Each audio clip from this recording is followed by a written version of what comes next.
네, 유년무공과 11과 오늘 책의 마지막 군가인데요. 함께 살펴보도록 하겠습니다. 오늘은 바울이 세 번째 전도 여행에 대해서 함께 살펴봤었죠. 바울이 이곳저곳을 다니면서 많은 사람들을 만났습니다. 그 중에 브리스길라와 아굴라라는 사람을 만났었고, 그리고 에베소의 교회 장로님들과 함께 만나서 헤어질 때의 바울의 설교에 대해서도 우리가 함께 살펴봤습니다. 바울은 앞으로 로마로 가야 되는데 그 로마로 가는 길이 절대로 쉽지 않은 길임에도 불구하고 하나님께서 바울을 도와주신다는 그 확신을 가지고 로마 땅에 갔다는 이야기까지 우리가 함께 살펴봤는데요. 우리 이런 생각을 가지고 주제와 가스펠 링크, 그 다음에 성경의 초점까지 함께 살펴보도록 합시다. 목사님이랑 한번 읽어볼게요. 시작. 하나님은 바울이 위험한 상황에서도 용기를 가지고 복음을 전하도록 도우셨어요. 가스펠 링크입니다. 바울은 성령님의 인도하심을 따랐어요. 바울은 복음을 전하라고 부르신 예수님께 그의 삶을 바쳤어요. 성경의 초점입니다.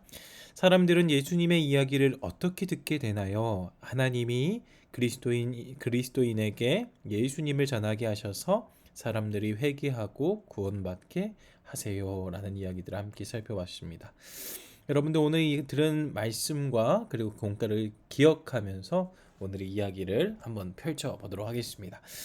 네, 오늘 공과는 좀 어떻게 보면 되게 쉽기도 하고 어떻게 보면 좀 되게 어려운 그런 공과인 것 같아요. 두 가지를 해야 되는데 이 77쪽에 보면 여러분들이 이제 그 종이가 아마 있을 텐데 그것을 오려서 풀칠할 수 있는 그 번호에다가 풀칠을 해서 만들면 되겠습니다. 일단은 어떤 것들이 있는지 한번 쭉 생각해 봤으면 좋겠어요. 보면 풀칠을 맨 처음 해야 되는 요 지점, 풀칠 1이라고 써져 있는 요 지점이 어떤 도시가 있었나요? 바로 안디옥이라는 도시가 있었죠. 이 안디옥에서는 이 바울과 바나바가 처음으로 전도 여행을 시작했던 그 시작점이었습니다. 안디옥 교회 사람들이 바울과 바나바를 파송했고요. 그 다음 이야기를 보면 풀칠 두 번째 해야 되는 데는 루스드라라는 데였죠. 이 루스드라라는 데에서 지난 시간에 목사님이랑 같이 살펴봤었던 이 루스드라라는 데에서는 우리가 저번 시간에 살펴봤었던 이 바울과 바나바가 복음을 전하자 이 사람들이 바울과 바나바를 헤르메스와 제우스라고 이야기를 했지만 그들은 영웅이 되지 않고 오로지 하나님을 높였고 하나님을 전하는 사도들이었다. 우리가 그렇게 함께 살펴봤었고요. 세 번째는 예루살렘에 대한 이야기였죠. 예루살렘에서는 바울이 어떻게 복음을 전했는지 그런 이야기들을 보고했었고, 그리고 예수님과 함께 있었던 제자들과 함께 이야기하면서 복음의 말씀들을 나눴던 이야기들을 함께 살펴봤었죠. 그 다음에 이 빌립보라는 곳에서는 이 귀신 들린 여종이 있었는데 이 여종에 있었던 귀신을 내쫓자마자 사람들이 이 바울과 실라를 때리고 감옥에 가뒀지만 그들은 거기서 불평하지 않고 오히려 찬양을 했었던 그러한 이야기들을 우리가 함께 살펴봤었습니다. 그 다음에 풀칠 다섯 번째에서는 이 아테네 이야기를 함께 살펴봤었죠. 아테네에서는 어떤 이야기가 있었죠? 알지 못하는 신을 섬길 정도로 정말 많은 이상한 우상들을 섬겼는데 바울은 거기서 오직 우리 하나님 여호와만이 참된 하나님이다라는 이야기들을 함께 살펴봤었습니다.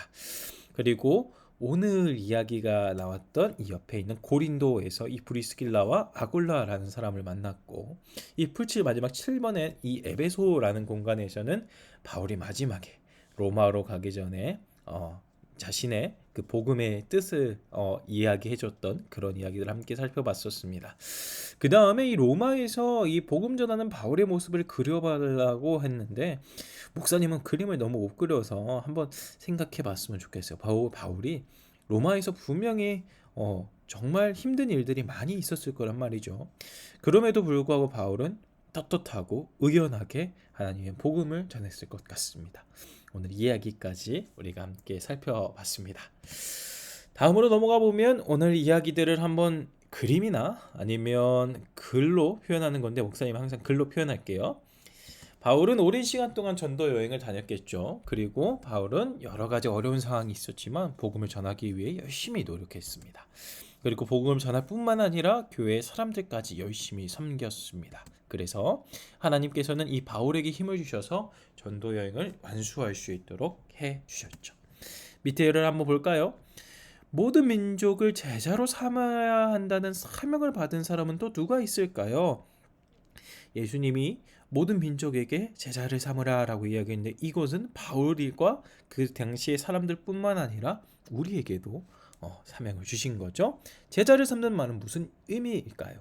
제자를 삼는다라는 것은 나의 제자가 아니라 예수님의 제자. 그러니까 예수님처럼 살아갈 수 있도록 도와주는 사람을 만든다라는 이야기죠. 하나님께서는 어떻게 우리에게 지상 명령을 수행할 능력을 주시나요? 우리가 정말로 복음을 전하고자 하는 그런 마음과 열의가 있다라고 한다면 그 마음과 열의를 하나님께서는 사용하실 겁니다. 옆에 있는 사진을 그림을 그냥 색칠 공부를 더 잘 하시면서 오늘 이야기들을 다시 한번 곰곰이 생각해 보면 오늘 공과를 마치면 좋을 것 같습니다. 오늘 공과는 여기까지고요. 다음 시간에는 5과입니다. 5권이니까 그 5권의 책을 가지고 와야 될 것 같아요. 자, 그러면 여러분들 다음 시간에 만나요. 안녕.